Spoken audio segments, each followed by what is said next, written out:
इंदौर में एक मां ने अपने 2 बच्चों से मिलने और उन्हें वापस दिलाने की मांग को लेकर प्रशासन, पुलिस और न्याय व्यवस्था से भावुक अपील की है। महिला का आरोप है कि वर्ष 2022 से उसकी दोनों बेटियां उससे अलग हैं और कई न्यायालयीन आदेशों के बावजूद उसे बच्चों से मिलने नहीं दिया जा रहा। इंदौर प्रेस क्लब में आयोजित पत्रकार वार्ता में विजयनगर निवासी मिनी सूद ने अपनी पीड़ा साझा करते हुए बताया कि उनकी शादी वर्ष 2013 में आदर्श सूद से हुई थी और उनकी 2 बेटियां हैं। उनका कहना है कि मार्च 2022 से दोनों बेटियां उनसे अलग हैं और तब से वो लगातार कानूनी लड़ाई लड़ रही हैं। मिनी सूद के अनुसार बच्चों की कस्टडी और मुलाकात को लेकर विभिन्न न्यायालयों से कई बार आदेश जारी हुए, लेकिन इन आदेशों का पालन नहीं किया गया। उन्होंने आरोप लगाया कि उन्हें बेटियों से मिलने से रोकने के लिए मुंबई, कोल्हापुर और इंदौर तक के चक्कर लगवाए गए। उन्होंने बताया कि वरिष्ठ अधिवक्ता विवेक तनखा की सहायता से मामला सुप्रीम कोर्ट के माध्यम से इंदौर ट्रांसफर हुआ, लेकिन इसके बावजूद स्थिति में कोई बदलाव नहीं आया। पीड़िता ने दावा किया कि हाल ही में कोर्ट में प्रस्तुत दस्तावेजों से उन्हें पता चला कि उनकी बड़ी बेटी प्रिशा का एक्सीडेंट हुआ था और उसे फ्रैक्चर भी आया, लेकिन इसके बावजूद उन्हें बेटी से मिलने नहीं दिया गया।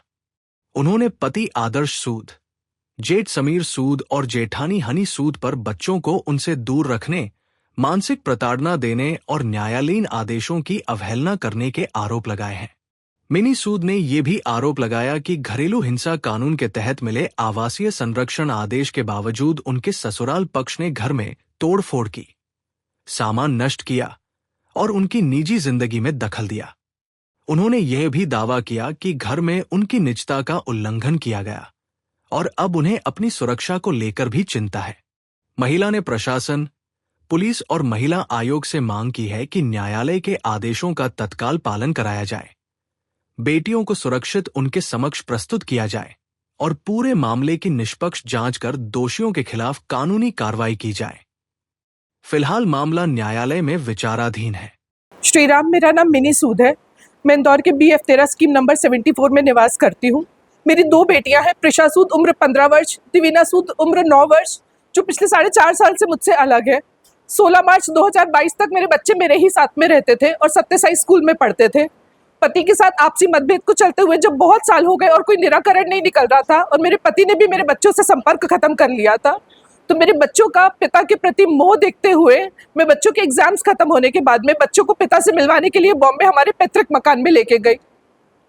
मैं जब बच्चों को लेके गई, मेरे पति ने, आदर्श सूद ने, बच्चों को तो अंदर रख लिया मगर मुझे घर के अंदर प्रवेश नहीं दिया, मुझे धक्का मार के बाहर निकाल दिया। मैं चुपचाप इंदौर वापस आ गई, यह सोच के कि बच्चे जब कुछ दिन पिता के साथ में रहेंगे, आपसी बातचीत होगी तो शायद कुछ इसका सोल्यूशन निकलेगा, क्योंकि 2 लड़कियां हैं, वो भी बड़ी हो रही है, बच्चों को पिता भी चाहिए, बच्चों को माँ भी चाहिए। बच्चे जब कुछ दिन थे तो उन लोगों ने मुझे कुछ लेटर्स भी भेजे, लव यू मॉम, और ये ईमेल्स वगैरह। मदर्स डे भी तब आ गया था बीच में, तो बच्चे अच्छे से रह रहे थे। स्कूल का जो आईडी बना हुआ था, सत्यसाई स्कूल का आईडी, उस ईमेल से बच्चों ने मुझे ईमेल्स किए, तो मुझे लगा बच्चे हैं, अच्छे से हैं, पिता के साथ में रह रहे हैं, हो सकता है कुछ सॉल्यूशन निकले। कुछ दिन के बाद जब बच्चों के स्कूल स्टार्ट होने वाले थे, मैं लेने के लिए जब वापस गई बॉम्बे, तो मुझे ये लोग वहाँ पर कोई नहीं मिले। पड़ोसियों से मुझे जानकारी मिली कि ये लोग काफ़ी दिन से यहाँ पर नहीं है। फिर मैंने वहाँ पुलिस स्टेशन में कई बात करने के लिए वहाँ एप्लीकेशन लगाया, लेकिन मुझे पुलिस से वहाँ पर भी कोई हेल्प नहीं मिला। फिर मैंने इंदौर वापस आकर TI, ACP, SP, DIG, Indore commissioner, मैंने सबको एप्लीकेशन ड्राफ्ट किए कि मेरे बच्चे मिसिंग है, मेरा हेल्प करो। कमिश्नर साहब ने मेरे हस्बैंड का लोकेशन ट्रैक करवाया। लोकेशन महाराष्ट्र के कोल्हापुर का इचलकरंजी शहर का आया। मैं वहाँ पर गई बच्चों को ढूंढने के लिए, क्योंकि मेरी ननद वहाँ पर रहती है, तो मुझे लगा बच्चे बुआ से मिलने के लिए गए होंगे। जब मैं वहाँ पर गई तो मैंने पाया कि वहाँ पर भी बच्चे नहीं थे। वहाँ पर भी मैं पुलिस की हेल्प ली थी, मैंने एप्लीकेशन वहाँ पर भी लगा के गई थी। जब मैं वहाँ पहुँची तो ये लोग वहाँ पर भी नहीं थे और मेरी ननद ने बोला वो लोग यहाँ पर नहीं है। इंदौर आने के बाद में मैंने हाई कोर्ट से हेबियस कॉर्पस केस लगाया।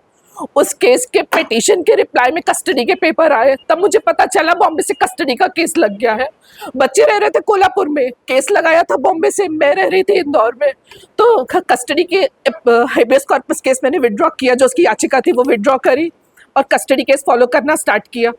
कस्टडी केस में फर्स्ट हियरिंग पर ही महीने में 2 बार मिलने का ऑर्डर मिला जज साहब से कि आप महीने में 15-15 दिन में आकर आप बच्चों से यहाँ पर मिले। उसकी उस हियरिंग की नेक्स्ट हियरिंग जैसे ही आई, यानी सितंबर 2022, और मैं मिलने के लिए गई, तब मेरे बच्चे आए और 6 महीने बाद मैं मेरे बच्चों से मिली थी। मेरे बच्चों का रो रो के बुरा हाल था। मुझे समझ नहीं आ रहा था मैं उनको प्यार करूं, उनको चुप कराऊं, जज साहब से बात करूं, कोई वकील हायर करूं, मुझे समझ ही नहीं आ रहा था मैं करूं क्या। तो मैं थोड़ी देर बैठ के चिल्ड्रंस कॉम्प्लेक्स में खाली मैं बच्चों को प्यार करती रही, उनको उनका सर अपनी गोद में रखा, उनको सिलाया, और थोड़ी देर के बाद में मेरा हस्बैंड जबरदस्ती बच्चों को वहां से लेके चला गया। क्योंकि मैं 2-3 साल से कोर्ट जा रही थी, तो मुझे एंट्रम लगाते आता था इंग्लिश में। मैंने एंट्रम का एप्लीकेशन ड्राफ्ट किया शिफ्टिंग ऑफ कस्टडी का, और वेट करी कि कोर्ट खत्म हुई, फिर मैं जज साहब से जाके बात करूं। जैसे कोर्ट खत्म हुई, सब लोग चले गए, कोर्ट परिसर खाली हुआ, तब मैं जज साहब के पास गई और उनको मैंने पूरा केस बताया कि कैसे छल से मेरे पति ने केस लगा दिया। मेरे बच्चे तो मेरे ही पास रहते थे और सत्यसाई स्कूल में पढ़ते थे। जज साहब ने बोला कि एप्लीकेशन का जब तक रिप्लाई नहीं आएगा मैं कोई ऑर्डर नहीं कर सकूंगी, तो अपन रिप्लाई की वेट करते हैं, तब तक आप आके लगातार बच्चों से मिलो। मैं उसके बाद सारी हियरिंग्स पर जो हमारी डेट्स आती थी, एक्सेस डेट्स, मैं उन डेट्स पर बॉम्बे जाती थी, मगर मेरे हस्बैंड द्वारा बच्चों को नहीं लाया जा रहा था, मेरा कोई कांटेक्ट ही नहीं हो रहा था बच्चों से। फिर जनवरी 2022 में मैं विवेक कृष्ण तनखा साहब जी, जो राज्यसभा सांसद भी है और वरिष्ठ अधिवक्ता है सुप्रीम कोर्ट में, मैं उनके पास गई और मदद की गुहार लगाई कि मेरे ऊपर छल से केस लगा दिया है। उन्होंने फ्री ऑफ कॉस्ट मेरा पूरा केस लड़ा, 4 महीने के अंदर केस ट्रांसफर भी करवा दिया। जुलाई 2023 सर, मैं ये चाहती हूँ कि मेरे बच्चों को मानसिक रूप से मुझसे दूर करने के लिए मेरे पति ने तांत्रिक टोटके कर रहे हैं और मेरा कोई कांटेक्ट नहीं है मेरे बच्चों से। एट प्रेजेंट स्थिति ये है, मुझे वाया कोर्ट पता चला है कि मेरी बेटी का एक्सीडेंट हुआ है और कोर्ट ऑर्डर्स है महीने में फोन पे बात करने के, 2 बार मिलने के। मैं जाती हूँ तो मैं बैठ कर आ जाती हूँ, मुझे कोई कांटेक्ट नहीं होता वहाँ पे।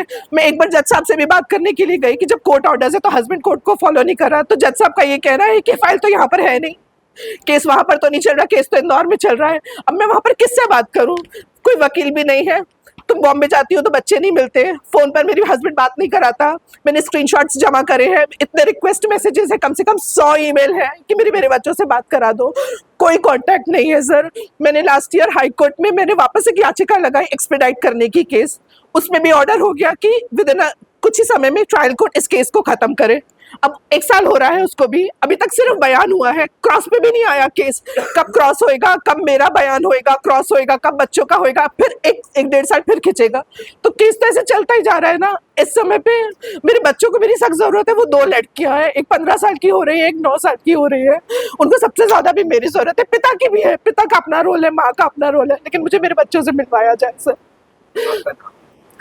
मेरा नाम मिनी सूद है।